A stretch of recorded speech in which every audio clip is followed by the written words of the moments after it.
The opinions voiced in this material are for general information only and are not intended to provide specific advice or recommendations.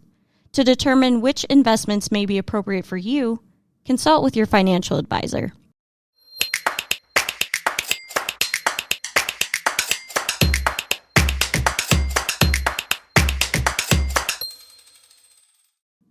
We're entering spring break season and many families are gearing up for their getaway, but data suggests these trips are getting more and more expensive.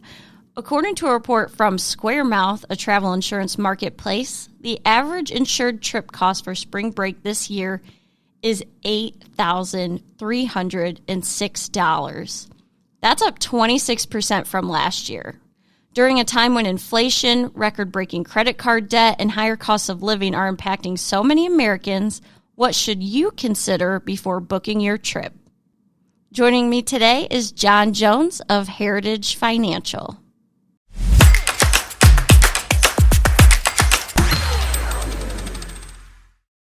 My first question for you is, what should people consider before booking an elaborate trip? I think a lot of families feel like, my kid's graduating and we have to take this big, luxurious vacation to Mexico or this big cruise. Yeah, for sure. I always urge people to live within your means, right? And so, but then again, you only have one life too. So, when you have a great trip like that, you don't want to pass up a good opportunity. But sometimes delaying gratification is better financially, in my opinion, because it might be more gratifying to take that trip to Mexico, like you said, for the kid's graduation. That might set you back a little bit. But then, God forbid, you get home, the air conditioner on the house breaks, there's a car repair, something that is a little bit expensive, then it puts you even farther behind. It can put you in a tricky spot. So I just try to make sure to be prudent whenever you do consider a trip like that, and are you financially capable of what that looks like? How can someone determine if they're financially capable? Is there red flags where people should maybe reconsider? Yeah. So on a monthly budgeting case, the main green light, red flag I tell people consider is if you don't have the money, don't buy it, right? There's cases where debt's involved and you can get by with it. It is healthy to use a credit card on a monthly basis because you get rewards, and as long as you don't carry balance, there's no interest on it, right? But consumer debt's bad. It can spiral out of control. But then asset accumulation debt is reasonable, right? Because the business accumulates assets. You get a mortgage, cars, things like that. Even the cars are tricky. So if you don't have the money, don't spend it, right? Or if you're not anticipating having the money, because, you might have a bonus coming in, right? So you're okay, we can book this vacation on this day. The credit card's due at the end of the month. We're going to get travel rewards, things like that. But then we have the money to pay it off. And so, whether someone is financially prudent and capable of doing it, just turns down, do you have the resources to make this make sense? That way you're not living in a spender mentality, right? You save up money, you get slapped right back down to zero. You're being prudent with keeping ahead in your pace. That kind of makes sense. I don't know where this idea of taking these big elaborate trips came from, because I even remember in college, a lot of my roommates would want to do Mexico and do all these things. And I'm just where are we all getting the money to do this? I just feel a lot of people feel pressured to, at least I did. I felt pressured to go with my friends, which I had a great time, but it probably wasn't the most smart financial decision that I've made. I'm sure we all can say that. I know I have my financial decisions that aren't so small. We all have our bad habits, right? And I think the peer pressure is definitely a real thing, because whenever you're in a society, it's normal, right? And even it kind of even some of the conversations I have with people, you can just kind of get the mentality of where the American is. Because we're a spending nation. The average person spends a lot, right? There's debt is frequently used, not healthy, right? And so that helps enable people to go on these vacations. You got to think delayed gratification is my way of summarizing and boiling it down. Hey, we want to go on that trip. It's going to be great. It's going to be a great time. All these friends are going to be there. Because in today's world, you got movies on demand. You got any song you can think of, you can stream right away. You have fast food, instant this, instant that. It's all right there. There's no delayed gratification to it. It's the same with the credit card. You just swipe it. You don't have the money, just swipe it, and then, we have another unforeseen expense, and it just accumulates. What would you say if you found out somebody was dipping into their savings, or even maybe taking out a loan for a trip? I would say that it is okay. as long as they have a plan for it, right? Like if they're planning up for a trip and they're saving up additionally for it, that's fine. Or if they're going to deplete down their savings and they know they're going to get reimbursed with a bonus or a tax refund. And likewise, like they put the trip on their credit card and their tax refund's going to pay it off, right? But then I don't like people to count on things like that. It's just like it's tax season, that's top of mind to me, right? But like if they know that they're going to be whole and they have a plan for it, I think that's great, right? But it's hard to hedge what you don't know that is or isn't going to come. And so I just encourage people to just be smart about it, right? Don't go out there and rack it up with no intentions of paying it back, because that's whenever you're a slave to the lender in that case. Yeah. How far in advance should you plan for like a big vacation? Like say you do want to go all out and take an international trip. How far in advance should you plan for that, and how do you budget for that? Yeah, it depends on the scale of the vacation, I'll tell you that much, because I know we have clients, they'll plan these month-long European vacations, it seems like 2 years in advance, right? Yeah. And like you get a baseline of like your first-class tickets are going to cost this much, you're going to spend this much in eating, and like you go to a place like Europe, you got to think about the currency swaps and things like that. And I just tell people, like, don't overthink it, right? Estimate on the high side, and that's what you're going to need, and it is what it is, right? And so, like, planning ahead, you want to make sure you have all your ducks in a row so you can properly enjoy the vacation. Because I'm a planner, right? I like we're going to have an itinerary, we're going to do this. I don't know how you are, but that's how I am. Yeah. That way, if not, you'll be stressed. But what are you going to do next? What sort of fun are we going to be having? Some people just like to go and do, and they don't even care about what the next decision might hold. Like, they're just happy to be there, which is fine for both people.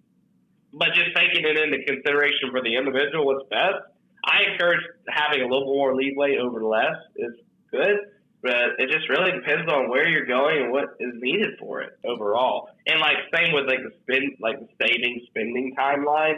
Like there are sometimes certain discounts you get for booking in advance and things like that. I mean, that is real. And that's where, like, if you're getting a 10% discount, but your savings are paying you 5%, then well, the 10% discount is more than the 5% interest earned on the savings. Or likewise, if you're making 20% of stock, it's best to keep it in the stock than it is to go ahead and pay down on a 2% discount, right? So there are little things like that does matter. I mean, those are small things, and small things do add up over time. Missed opportunities or costs that turn into big problems. But it really just kind of depends on how long it takes to get the person's affairs in order to go and have an enjoyable trip that aligns with what they're wanting to do. Additionally, I'd say is that you want to have realistic expectations when it does come to saving and doing things like that, though. Yeah. I'm really glad that you bring up the discounts that you can kind of look for, like if you book early. I know like some hotels allow you to, like if you're a AAA member or an AARP member or something like that, they will take a percentage off of your total cost. So I'm just glad that you brought that up, because I don't think a lot of people think about those things, like checking to see what rewards or discounts you might qualify for. Oh, yeah. And there's a lot that are overlooked. I know just like me personally on the insurance policy, I didn't realize there's a little bit of a kickback for some travel to a local theme park where I'm at, right?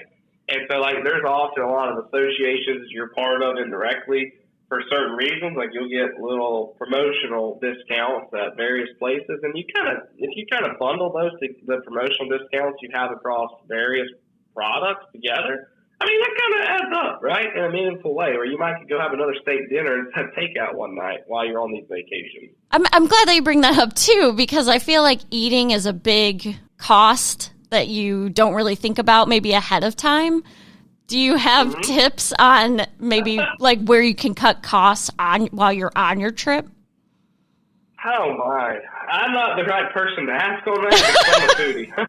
I like to enjoy it when we go. Now, sure, you can get food for, like, if you get an Airbnb, you can get food from a grocery store. And, like, one little thing is, like, there's no waiter tip at the grocery store, right? Or you can take it home and self-prepare. It's like, even in deli at, like, a Publix. Like, we have Publixes down here. You can bring it back. So, like, you go out, you just kind of, I'd say, build that into the plan. Like, we're going to go out and have these nice dinners. Do you think all-inclusives are a good option, maybe if somebody wants to get out of America or something, like wants to go somewhere tropical, but doesn't want to break the bank? Because I think the nice thing about all-inclusives is like all of your, well, I guess it depends on the resort specifically, but usually like all your food and drinks are covered. So do you think those are better options? So it does definitely depend on where you go and how close you are. Because let's say you're taking a couple-hour trip relative to where you live in the U.S., right? You can lug stuff along with you in your car. But if you're going to an all-inclusive destination, likely chances are you're flying or you didn't drive there, right?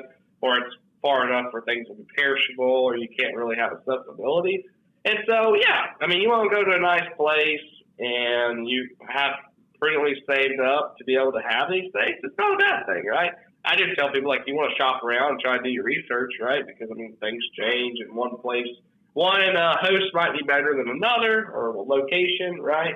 And so it's a good thing to have, right? Just make sure that you find all the details out and that anything important is not missed. Right. Also, I think, too, when you plan in advance, you can kind of bundle, your flight or your rental car or whatever into, the whole package.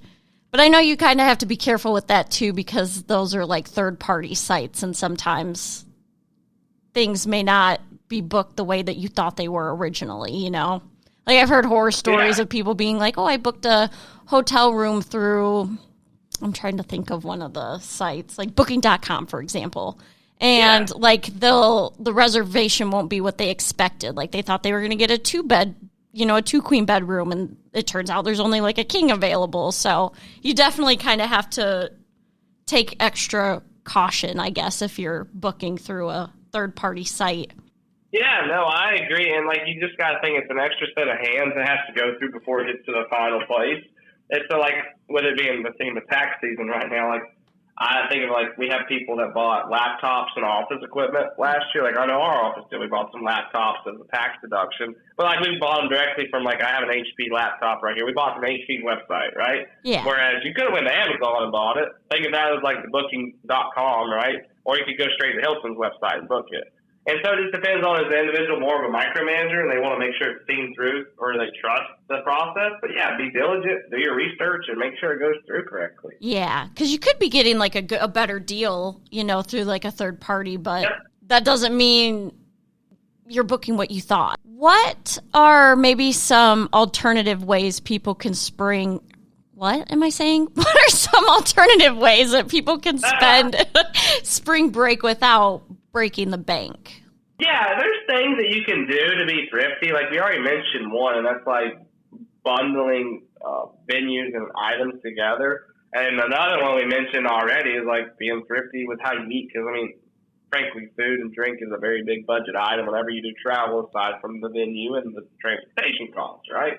And so those things are biggie. And additionally, if you're going on spring break, depending on when your spring break is for wherever you're at, you're planning on going for a family, it's maybe we get a holiday discount whenever one of these other holidays are coming up, right? A Memorial Day or something like that, right?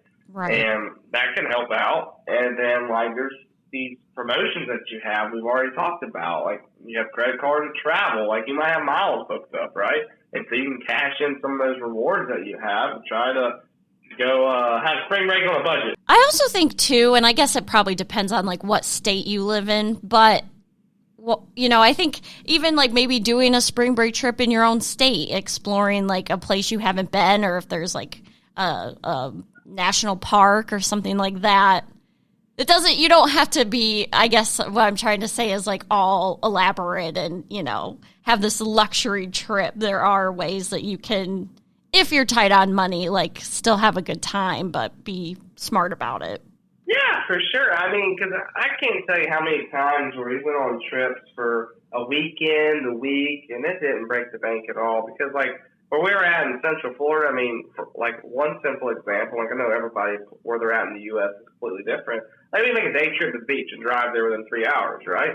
We drive there, we buy some food at a grocery store and enjoy it and come back, right? We're only out in gas and the grocery bill. Even then, we can drive the car up to the mountains, stay there for a week, and our cost is the Airbnb, grocery, and gas, right? Yeah. And so, within your own state, just depends on where you're at and what's close to you, what you want to do, right? So, I know if I wanted to go out into the Midwest to go skiing, I'm going to have a plane ticket, a long car ride. Like, there's costs that go involved with that, so it'll be a little more expensive of a trip because I'm kind of far from that, right? Yeah. But it kind of depends on where you're at, what you're open-minded to, and what sort of resources you have available. Do you think it's a good idea to spend your tax refund on a vacation, or do you think that money should be put into savings?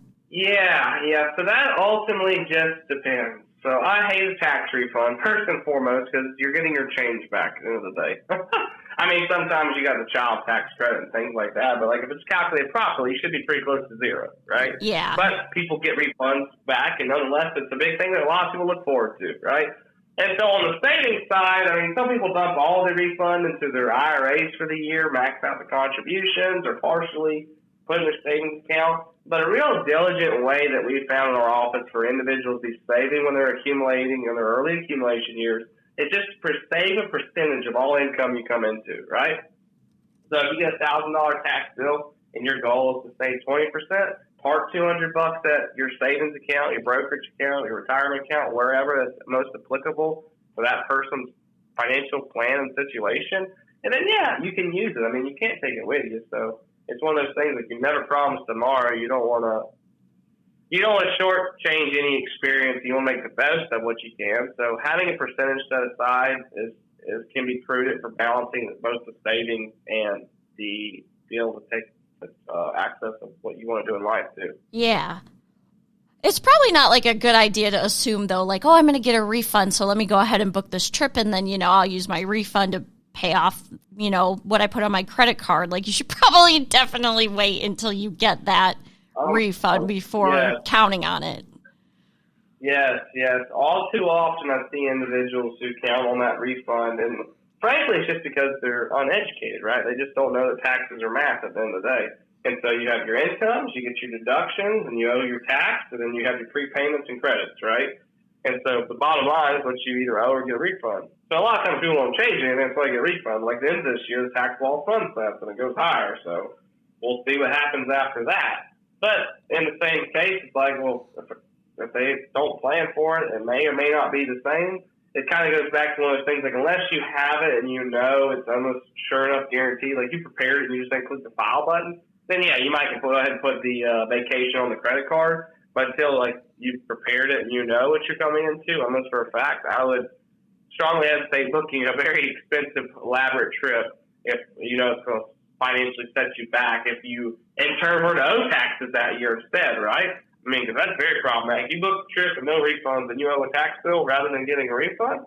I mean, they can put some individuals quite in a bind. Is there any financial situations or scenarios that you can think of where you would advise somebody to maybe wait? Like maybe if they're in a lot of debt or they have, multiple high-interest credit cards. Yeah, I'm more so, when I consider someone rethinking a trip like that, it's more so how's the trip going to be paid for rather than like they have goals and objectives, right? And like they change all the time. Like individuals' priorities change all the time. So that might be a priority change. Like us as planners, we have to meet the client's goals and objectives and help them reach it, right? And so like if they're struggling very much financially with debt and they're just keep going in debt, and like we don't firsthand experiences for our clients at all, and that's just going to rack up another cost or debt. Like that's not smart, right? To have another increased cost that's going to increase compound interest, it's going to affect your debt, your credit score. That's not very healthy overall, right? And even and that's where you might help the client try to find a healthy compromise too. Like your goals are this, but you want to take a trip, maybe a trip more along these lines will still help you achieve your goals and also get you your trip, right? So as we get close to the end of the episode, I like to wrap it up with our 2 cents, but really it's your 2 cents. So what would your 2 cents be when it comes to financially planning for spring break? Yeah, like financially planning for spring break, money is nothing but paper at the end of the day when you go see the good Lord. So, you can't take it with you, but you want to be prudent with everything God's entrusted you with, too. So not intentionally being wasteful, and any missed opportunity is a cost, which is a problem, and is waste, right? And so you don't want to be wasteful. So just be prudent, try to stay educated on what the best deals are and be efficient. Don't intentionally incur waste, or try to educate yourself so you avoid the waste. And just make sure that you're delaying the gratification enough now That way, whenever that trip comes along, you could take it and be able to enjoy it.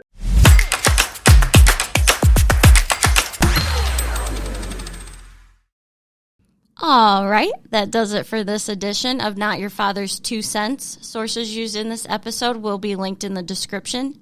Thank you so much for listening, and I'll meet you back here next week.